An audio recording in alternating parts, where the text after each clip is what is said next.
এগুলো এবারে ছুরি দিয়ে পিস পিস করে ছোট ছোট করে কেটে নেব।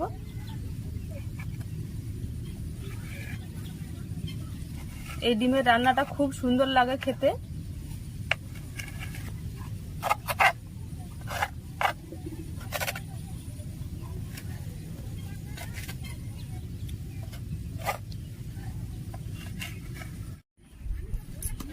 দেখুন বন্ধুরা, পিস পিস করে কেটে নিয়েছি। বন্ধুরা, আমি প্রথমে ডিমগুলোকে ভেজে নেব।